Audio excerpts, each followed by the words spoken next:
Class 10th के लिए circuit का एक प्रॉब्लम करते हैं। सर्किट मतलब जैसे अगर हमने कहा कि एक रेजिस्टेंस लगा हुआ है, एक ये रेजिस्टेंस है, एक ये रेजिस्टेंस है। अब देखिए अगर ऐसा कुछ प्रॉब्लम दिया है, मान लिया ये रेजिस्टेंस है 4 ओम और ये रेजिस्टेंस है 2 ओम और ये रेजिस्टेंस है मान लिया इसको हमने मान लिया 3 ओम का, ठीक है। तो अगर ये A है, ये B है और ये C है, तो इसमें हमें इक्विवेलेंट रेजिस्टेंस फाइंड करना है। लेकिन हम एक चीज़ का ध्यान देंगे कि इक्विवेलेंट रेजिस्टेंस किसके अक्रॉस फाइंड करना है। जैसे इसके क्रॉस फाइंड करना है, इसके क्रॉस फाइंड करना है या इसके क्रॉस फाइंड करना है। तो अगर हमने कहा कि इक्विवेलेंट रेजिस्टेंस हमको बताना है, equivalent resistance across A and B, अगर A एंड B के क्रॉस फाइंड करना है तो ये वाला हमारे पास, तो ये वाली ब्रांच हो गई और ये हमारे पास सीरीज में हो जाएगी। तो जब ये हमारे पास ब्रांच सीरीज में हो जाएगी तो हम उसे ऐसे बना देंगे और ये पॉइंट हो गया हमारे पास A पॉइंट और ये पॉइंट हो गया हमारे पास B पॉइंट। तो देखिए ये 2 और ये 3, ये 2 ओम और ये 3 ओम हो गया और ये हमारे पास हो गया 4 ओम। तो ये तो डायरेक्ट जुड़ जाएगा, जो सीरीज में होता है डायरेक्ट जोड़ दीजिए उसको R1 प्लस R2। तो ये दोनों जुड़ करके फाइनली एक रेजिस्टेंस बना लिए 5 ओम का और अगला ये रेजिस्टेंस तो ये था ही 4 ओम, ठीक है। और इनके बीच में हमको इक्विवेलेंट फाइंड करना है। तो जब ये पैरेलल में होंगे तो R इक्विवेलेंट इनका 1/R equivalent equal to 1/R1 plus 1/R2 होगा।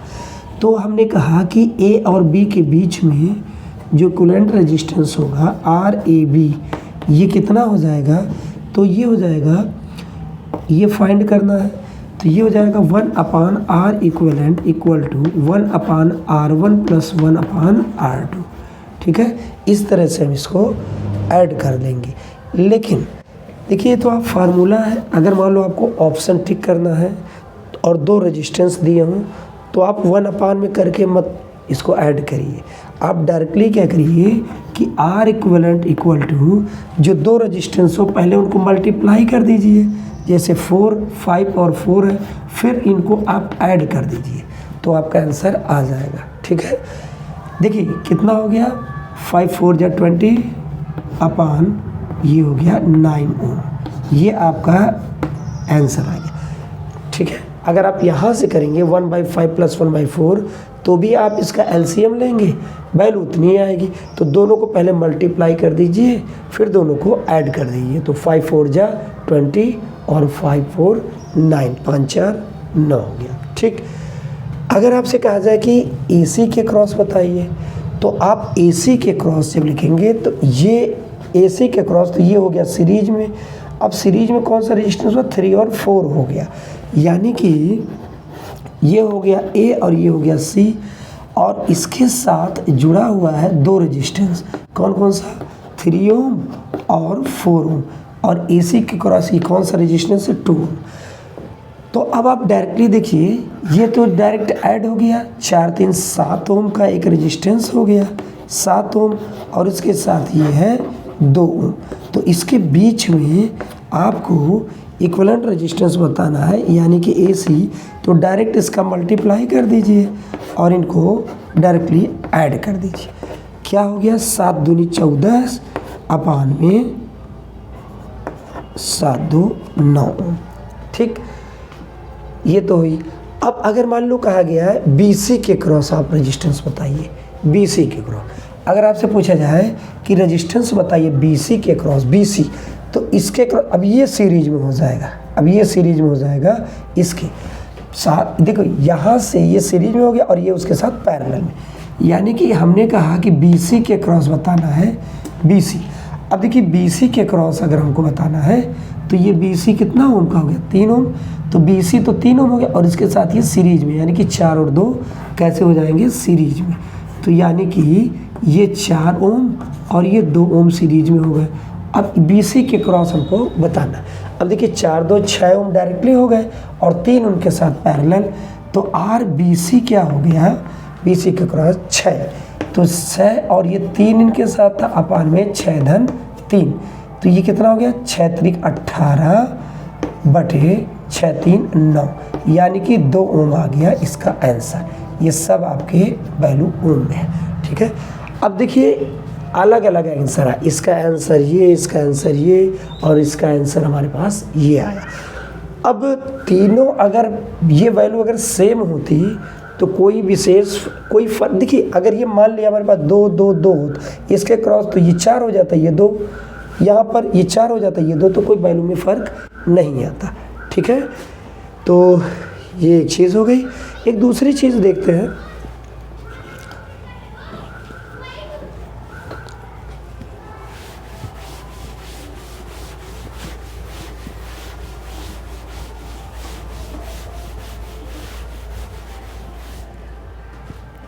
देखिए अगर मान लो एक सर्किट गिवन है हमको, एक सर्किट मान लिया 2 ओम की है, और यहाँ से ऐसा बोर्ड में पूछा जाता है, और ये मान लिया 1 ओम है, और ये भी मान लिया 1 ओम है या 2 ओम है, कुछ भी दिया हो, और यहाँ से एक बैटरी लगा दी गई है, मान लिया ऐसे कर, और ये मान लिया 2 वोल्ट की बैटरी है, ठीक है।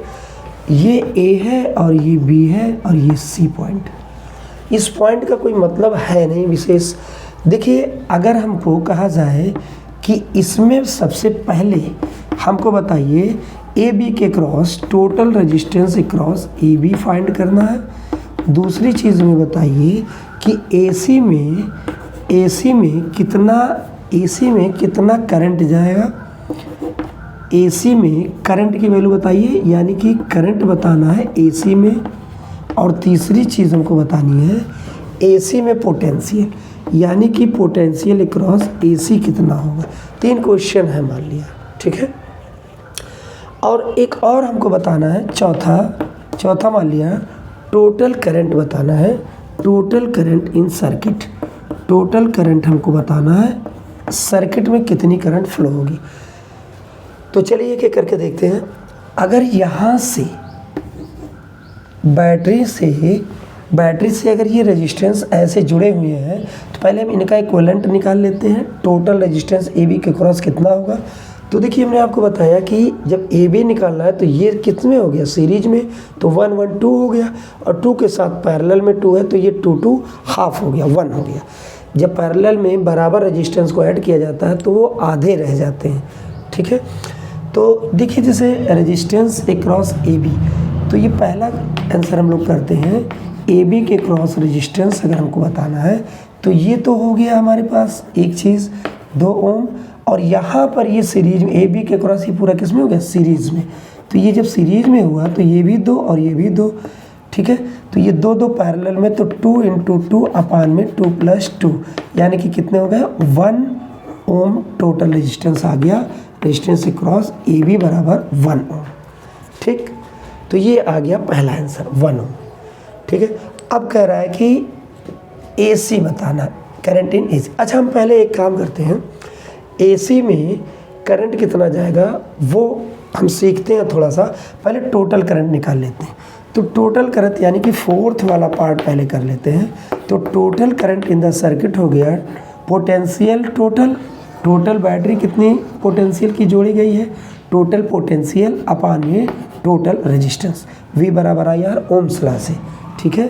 कहाँ से, V बराबर IR ओम्स लॉ से।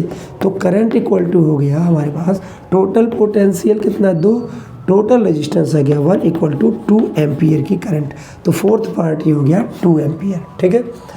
अब देखिए अब ये 2 एम्पियर यहाँ से जाएगी, 2 एम्पियर यहाँ से गुजरा, यहाँ से कितना गुजरा 2 एम्पियर की करंट यहाँ से जा रही है। ये यहाँ से पहुँचेगी तो 2 रास्ते इसको मिलेंगे। पैरेलल में करंट डिवाइड होती है और पोटेंशियल सेम रहता है, सीरीज में करंट सेम रहती है और पोटेंशियल डिवाइड होती है। तो अब देखिए 2 ओम, अगर ये दोनों यहाँ से ये वाला रास्ता यहाँ पर आके करंट फिर मिलेगी, और फिर यहाँ कितनी हो जाएगी 2 एम्पियर की। जो करंट है वो यहाँ पर 2 एम्पियर की, तो यहाँ से 2 एम्पियर की गई, यहाँ डिवाइड हो गई, यहाँ 2। तो देखिए अगर रेजिस्टेंस सेम है, जैसे ये वाली लाइन में भी 2 है, इधर भी 2 है, तो इसमें 1 एम्पियर चली जाएगी, इसमें 1 एम्पियर चली जाएगी।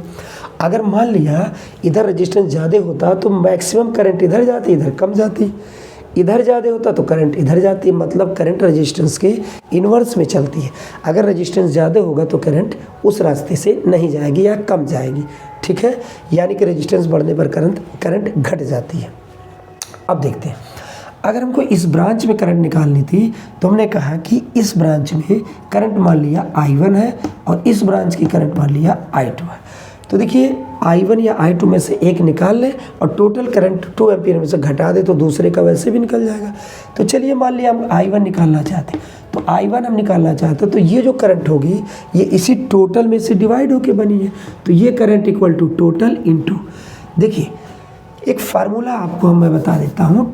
I1 की अगर वैल्यू हम निकालेंगे तो ये टोटल करंट रखेंगे और I1 निकालना है तो ऊपर R2 रखेंगे और नीचे R1 प्लस R2 रखेंगे। ये ऐसे भी आप सॉल्व कर सकते हैं, ठीक है। तो जैसे I1 निकालना है, टोटल करंट कितना, I की वैल्यू 2 एम्पियर और R2, ये I1 है तो ये दोनों क्या बन जाएगा, R1 बन जाएगी, दोनों बनेगा, ये नहीं कि ये खाली, ये यहाँ के बीच में जितना होगा वो R1 और ये R2 हो जाएगा। तो ये इसके बीच में कितना R2 है, R2 तो ये बना, तो ये तो 2 है अपान में R1 प्लस R2, तो R1 भी 2 हो गया, R2 भी 2 हो गया, तो 2 प्लस 2 4, यानी कि 2 इंटू ये हो गया 2/2 4 हो गया, यानी कि 2 बटे ये देखिए 2 2 2, मतलब 1 एम्पियर की करंट आ गई, यानी कि इस ब्रांच से कितनी गई, 1 एम्पियर की करंट। तो IAC की अगर हम वैल्यू देखें, सेकेंड वाला हमारे पास, सेकेंड वाला देखें IAC, तो IAC हमारे पास आ गया 1 एम्पियर, कितना आ गया, 1 एम्पियर। कैसे आया, इस फार्मूले में रखिएगा IAC। अगर इसकी वैल्यू देखते IAC के अलावा अगर इसमें डायरेक्ट करंट देखते IB, तो टोटल 2 में से 1 घटा दी, 1 एम्पियर इसमें भी आ रहा है करंट, ठीक। तो ये तो एक चीज़ हो गई, फार्मूला वहाँ लिखा हुआ है, ये वाला फार्मूला, ठीक है।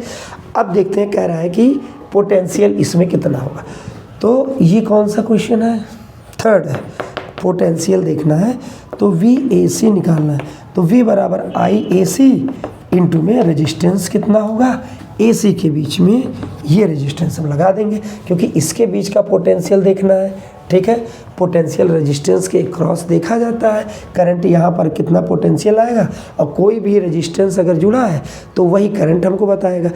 करंट हमेशा रेजिस्टेंस के क्रॉस ही देखते हैं हम, अगर ये रेजिस्टेंस और इसमें अगर ये सीरीज में है तो जो करंट यहाँ जाएगी वो यहाँ से निकल जाएगी, सेम होगी, यानी कि इस ब्रांच में करंट सेम जाएगी।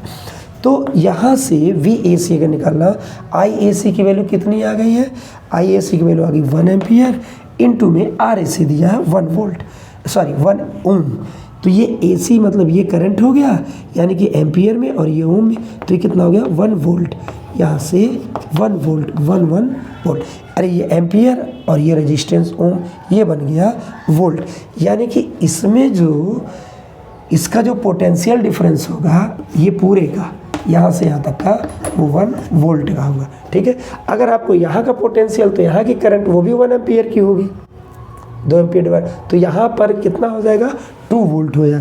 अगर यहाँ के क्रॉस हम पोटेंशियल देखें, यहाँ पोटेंशियल कितना होगा, मान लो ये AB के कर दें, AB के क्रॉस पोटेंशियल, तो इसमें करंट कितनी गई थी 1 एम्पियर की, तो यहाँ पर हो जाएगा VAB इक्वल टू 1 इंटू में रेजिस्टेंस कितना 2, यानी कि 2 वोल्ट, यहाँ पर पोटेंशियल कितना आ जाएगा 2 वोल्ट, यहाँ पर आया 1 वोल्ट, यहाँ भी 1 वोल्ट आ जाएगा।